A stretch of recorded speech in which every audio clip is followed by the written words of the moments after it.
Hey, what's going on, guys? Today I'm going to be talking about the new Omar Apollo album entitled Ivory, also notably his debut album at that. If you've never heard of Omar Apollo, he is a Mexican-American singer and songwriter coming out from Indiana. He's been active since the mid-2010s, and his music I would describe as being a blend of psychedelic indie pop and R&B as well. I've been hearing his name pop up in recent years, but honestly, I never took the time to tune in and see what all the hubbub was about. And Ivory, as I mentioned, is his debut studio album, and it's also the first project of his that I've listened to in its entirety. I've heard a couple singles here and there from the past, but this is the first project that I've actually sat through and listened to. He's released noteworthy mixtapes that seem to perform pretty well, so I'm going to make sure to take the time to go back and listen to those as well. But without further ado, I'm going to give you my highlights of this 16-track album and give my honest opinions on what I'm hearing as well, starting with the first track entitled Ivory. This is an opener to the album, and it's pretty brief, but it's a gorgeous and airy intro for the album.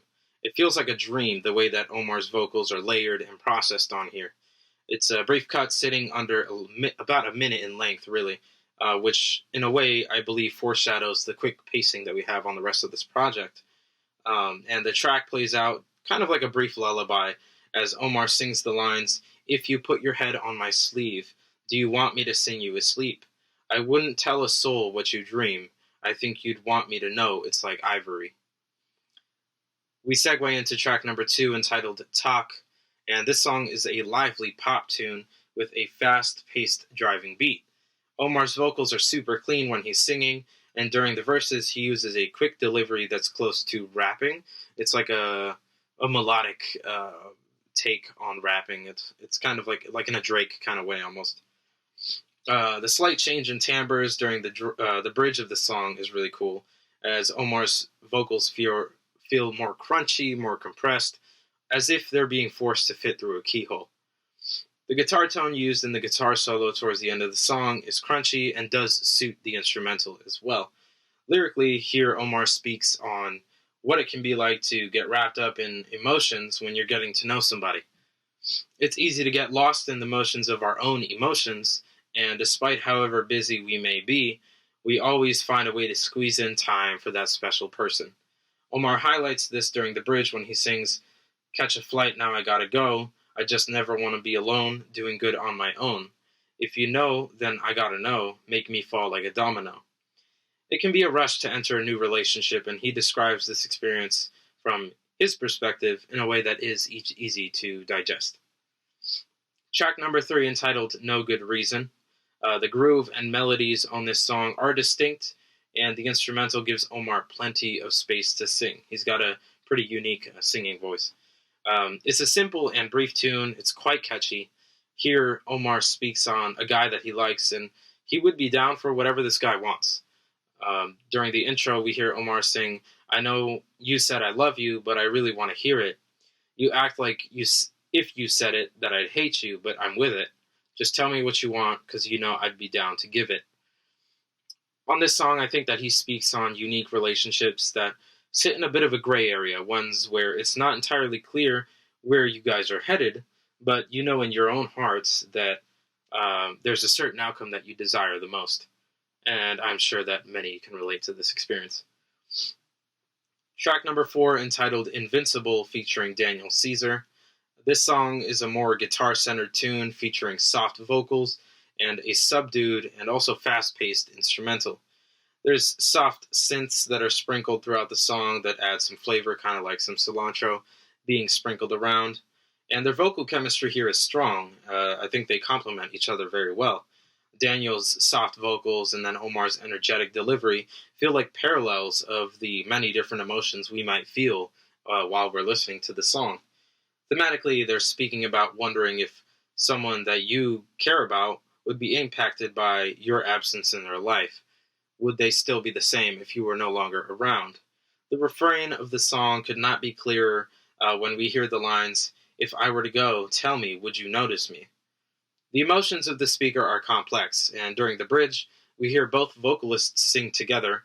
I had to call you back to tell you that you could have spared my feelings. I'm not invincible. I think the lines are simple, but they can be interpreted in several different ways, which in turn can deepen the meaning of the song for each listener in a more intimate way.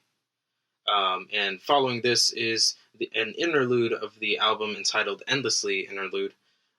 It's almost like the song is being played on a tiny speaker, and the music is being turned all the way up to the point that it starts to distort. And it is this distortion that in turn kind of acts as a transition into the following track, uh, number 6, entitled Killing Me. I'm enamored with the vocals and melodies that Omar has going on with this song. And having it be a guitar-centric instrumental makes the song feel a lot more nostalgic as well. I also love the soft and thick synth that plays parts of the melody during the chorus. It's a mellow and romantic ballad. Here, Omar sings of being hopelessly in love with someone to the degree that it's starting to worry him. He highlights this explicitly during the chorus when he sings, "What I do makes me wonder if I'm alright, holding back feelings like it's the end of my life. That's right, you're killing me." The euphoria this person brings him is powerful and almost reminiscent of the first love that you might experience. That person that opened your eyes to love and its power. It can be overwhelming to experience if you're not ready, and let's be honest, when it happens, most of us are not ready. Moving on to track number 7, entitled Go Away. This song features bright synths that usher the listener into a more jovial song. There's subtle reverb on Omar's vocals that fit the instrumental just like a glove, given its airy and dreamy soundscape. There's subtle syncopated guitar plucks, cloudy pads, and psychedelic synths that envelop the dream pop drums.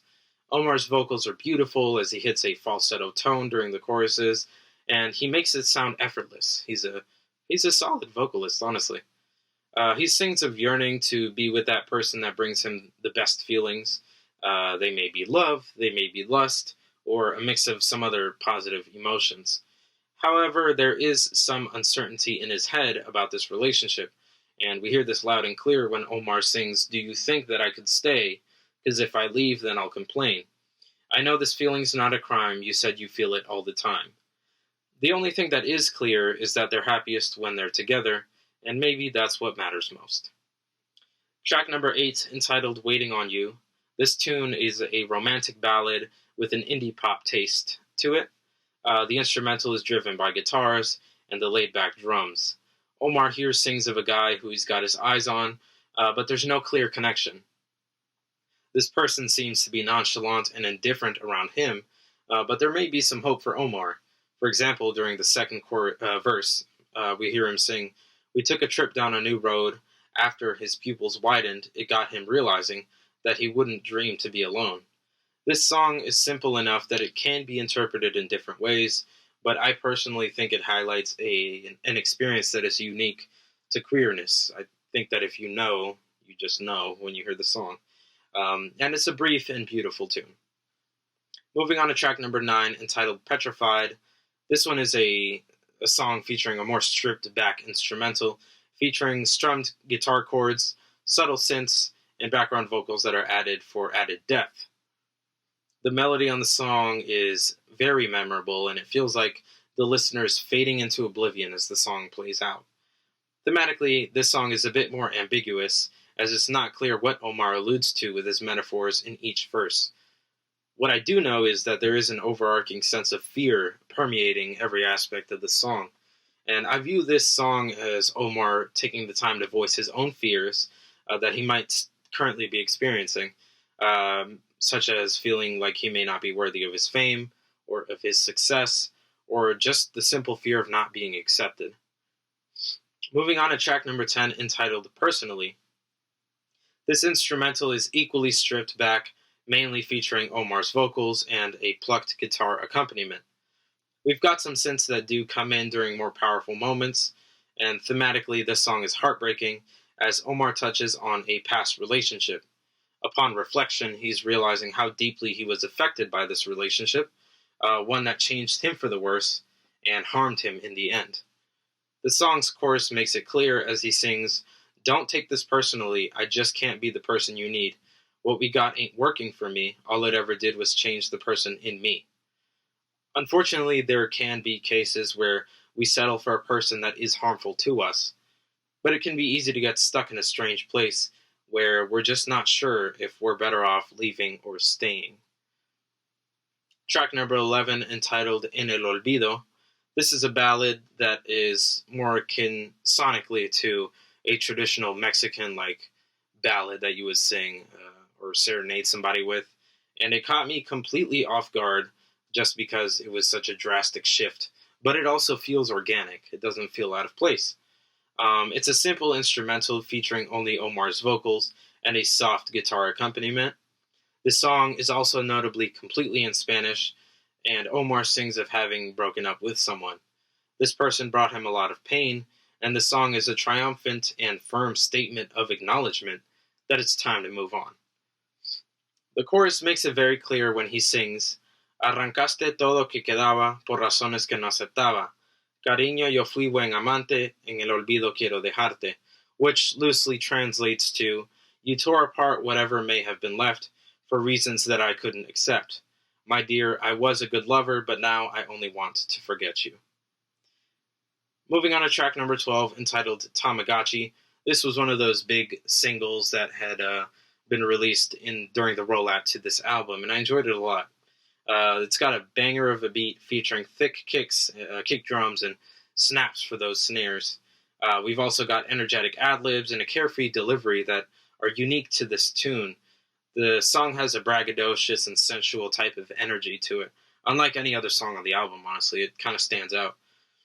I think it's the tonality on the song that creates the flirty energy, as the song features strummed and plucked guitar chords that feel very sensual. It's all very romantic. Omar echoes this energy when he sings, You with somebody? Or are you cool? I want your body. You want me too. I see you coming. I come for you. Need you around me. I know you do. Moving on to track number 13, entitled Can't Get Over You. This is a very short song, just barely over a minute in length, almost like another interlude, with a simple instrumental consisting of vocals, strummed guitar chords, and a tiny little bit of programmed drums making an appearance towards the end of the track. He sings of not wanting an intimate moment to end, and the sensual nature of the song seems to do his very best to trap that moment in a bottle and just kind of keep it there forever. And with that, we transition into track number 14, entitled Evergreen. This is a beautiful R&B tune featuring guitars, keyboard, and luscious background vocals as well. This is another heartbreaking tune, as Omar sings of feeling regret for having dated a guy. This was someone that he had no business being with, and it was someone that made him feel very badly about himself. And however, as painful as that relationship was, Omar's doing his best to move forward. My favorite lines appear during the bridge, where Omar sings, You know, you really made me hate myself. Had to stop before I break myself. Should have broke it off to date myself. You didn't deserve me at all. And then he repeats those lines at all for a couple seconds. And in case it wasn't clear where Omar's heart is at, he drives the point home when he continues, One last time I see evergreen. Please don't come home to me, sweet evergreen.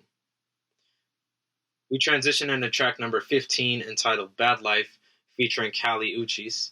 This is a beautiful collaboration between both of these rising Latin stars. The instrumental is subdued, featuring lovely plucked guitars and strings as well, and plenty of filters and delay thrown onto the vocals for extra flavor. Omar has described this song as being about putting energy into a relationship and not receiving much from the other person. There's a lot of resentment heard in the lyrics, especially with the refrain. And the concept of this bad life that we keep hearing about on the song can be interpreted to be something metaphorical. It's not uncommon for people going through breakups to imagine that their ex is downgrading, falling to a lower place as a result of no longer being together.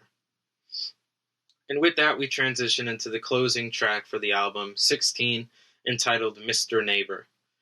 This is a more laid-back tune featuring a buzzing synth bass line, easygoing drums, strummed guitars, and more luscious vocals, of course.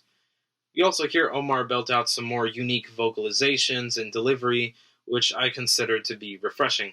He does some interesting things with his voice, where he's distorting it and almost pushing himself to his limits. The noisy guitar tone that was used for the solo that we hear towards the end is also notable. It almost feels like the cherry on top for the album closer. Lyrically, it's clear that he's still conflicted and on the fence about whether or not he wants to enter another relationship.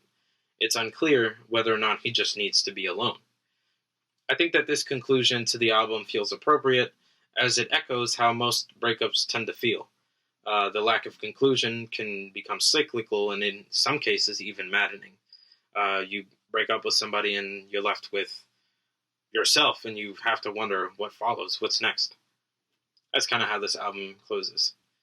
Overall, I think that this was a very mature album for being a debut LP.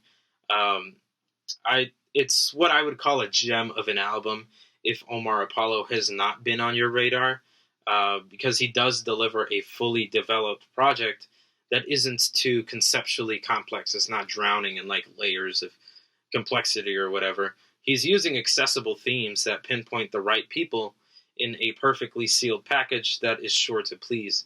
I enjoyed everything that I heard on this album, and there were no skips, really. I can just sit down and listen to the whole thing, and it just works. And admittedly, the way that I initially heard of Omar Apollo was in some article online, and the headline was comparing him to Prince.